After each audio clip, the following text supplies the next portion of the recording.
And then he moves into, he ends this chapter, he begins the next section with the section on the wonders of the heart. And this is the section where he deals with what he calls the muhlikat, those things that are destructive to us. And the muhlikat, in his understanding, are the vices that will kill the heart.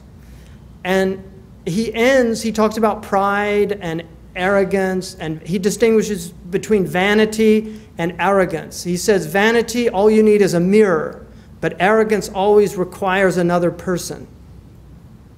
So the vain person simply needs a mirror to admire himself, but the arrogant person needs another being to oppress.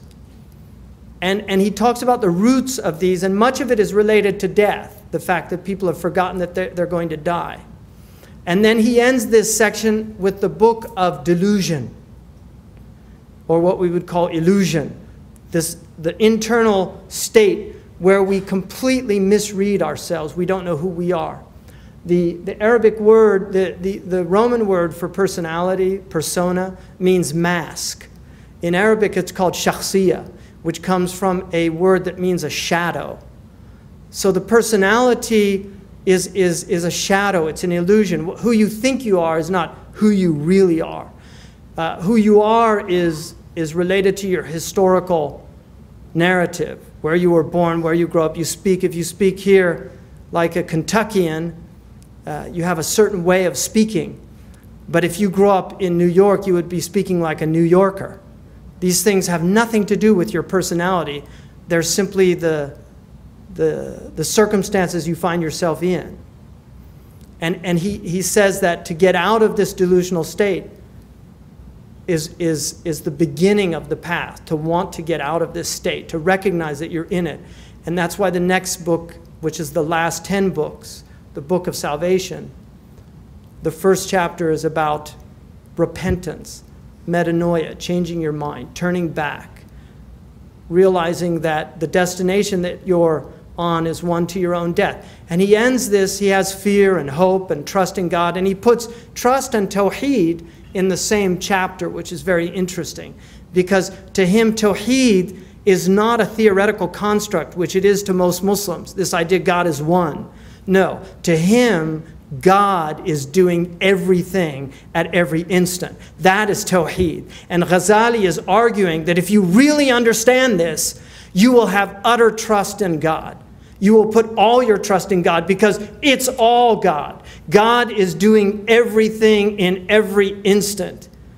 And this is why if you're not content with your circumstances, he argues you're not content with God, because it's God that put you into those circumstances, but what God is asking you to do is respond to them appropriately. That's the challenge. It's not the circumstances.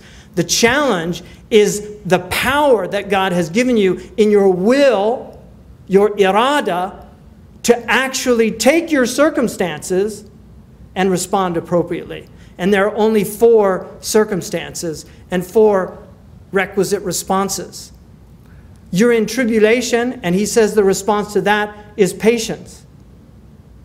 You're in a situation of blessing, and you have to respond to that with gratitude, and that will increase you. And if you don't do those things, what he says, if you're in a state of gratitude and you respond by heedlessness, the blessings will be taken away from you, not as a punishment, but as a reminder to pull you back.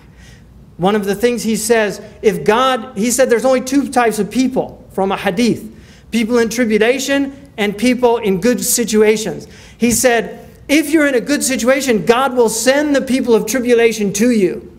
And if you reject them and close the door on them, he will make you the people of tribulation.